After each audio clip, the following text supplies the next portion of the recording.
RCB ತಂಡ ಗೆಲ್ಲುವ ಪಂದ್ಯವನ್ನ last moment ಅಲ್ಲಿ ಸೋಲನ್ನ ಅನುಭವಿಸಿದೆ.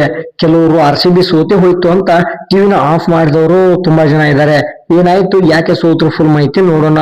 ಮೊದಲು ಮುಂಬೈ ಇಂಡಿಯನ್ಸ್ ಅನ್ನ ಬ್ಯಾಟಿಂಗ್ ಮಾಡಿದ್ರು. ನಮ್ಮ ಆರ್ಸಿಬಿ ಟಾಸ್ ಗೆದ್ದು ಬಾಲಿಂಗ್ ಆಯ್ಕೆ ಮಾಡ್ಕೊಂಡ್ರು.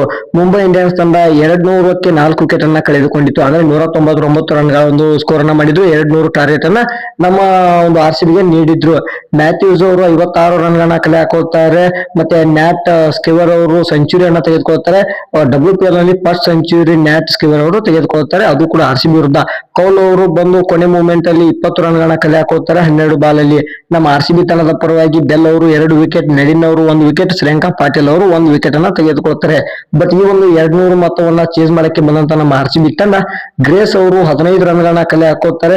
ಶ್ರುತಿ ಮಂಜನಾರ್ ಅವರು ಕೇವಲ 6 ರನ್ಗಳನ್ನ ಕಲೆ ಹಾಕುತ್ತಾರೆ. ಅವರ ಒಂದು ಎಡ್ಜ್ ಆಗಿ ಕ್ಯಾಚ್ ಹೋಗುತ್ತೆ, ಅಲ್ಲಿನೇ ಮೊಮೆಂಟಮ್ ಅನ್ನ ಕಳೆದುಕೊಳ್ಳುತ್ತೆ ನಮ್ಮ ಒಂದು ಆರ್ಸಿಬಿ ತಂಡ. ನದಿನ್ ಅವರು 20 ಬಾಲ್ ಅಲ್ಲಿ 28 ರನ್ಗಳನ್ನ ಕಲೆ ಹಾಕೊಳ್ತಾರೆ. ಬಟ್ ಆ ಒಂದು 70 ರನ್ಗೆ 6 ವಿಕೆಟ್ ಅನ್ನ ಆರ್ಸಿಬಿ ತಂಡ ಕಳೆದುಕೊಂಡಿರುತ್ತೆ. ಬಟ್ ಇನ್ನೇನು ಆರ್ಸಿಬಿ ಸೋತೆ ಹೋಯ್ತು, 120 ರನ್ಗಳನ್ನ ಮಾತ್ರ ಕಲೆ ಹಾಕಬಹುದು, 80 ರನ್ ಇಂದ ಮುಂಬೈ ತಂಡ ಗೆಲ್ಲುತ್ತೆ ಅನ್ನೋಷ್ಟರಲ್ಲಿ ರಿಚಾ ಘೋಷ್ ಅವರು ಸಖತ್ ಚೆನ್ನಾಗಿ ಆಡ್ತಾರೆ ಗುರು. ಅವರು ಆರಂಭದಲ್ಲಿ 30 ಬಾಲ್ಗೆ 30 ರನ್ಗಳನ್ನ ಪಡೆದಿರ್ತಾರೆ. ಬಟ್ ಕೊನೆಯ ಒಂದು 17 ಬಾಲ್ ಅಲ್ಲಿ 60 ರನ್ಗಳನ್ನ ಕಲೆ ಹಾಕೋತಾರೆ. ಟೋಟಲ್ ಆಗಿ 90 ರನ್ಗಳನ್ನ ನಮ್ಮ ರಿಚಾ ಘೋಷ್ ಅವರು ಕಲೆ ಹಾಕೊಂಡಿದ್ದಾರೆ. 50 ಬಾಲ್ ಅಲ್ಲಿ 10 ಬೌಂಡ್ರಿ 6 ಸಿಕ್ಸ್ ಅನ್ನ ತೆಗೆದುಕೊಂಡಿದ್ದಾರೆ. ಅವ್ರಿಗೆ ಸಾಥ್ ನೀಡಿದ್ದು ನಮ್ಮ ಶ್ರೇಯಾಂಕ ಪಾಟೀಲ್ ಅವರು 12 ರನ್ಗಳನ್ನ ಕಲೆ ಹಾಕೋತಾರೆ. 5 ಬಾಲ್ ಅಲ್ಲಿ ಬ್ಯಾಕ್ ಟು ಬ್ಯಾಕ್ 2 ಬೌಂಡ್ರಿಯನ್ನ ಚೆನ್ನಾಗಿ ಹೊಡಿತಾರೆ ಗ್ಯಾಪ್ ಅಲ್ಲಿ.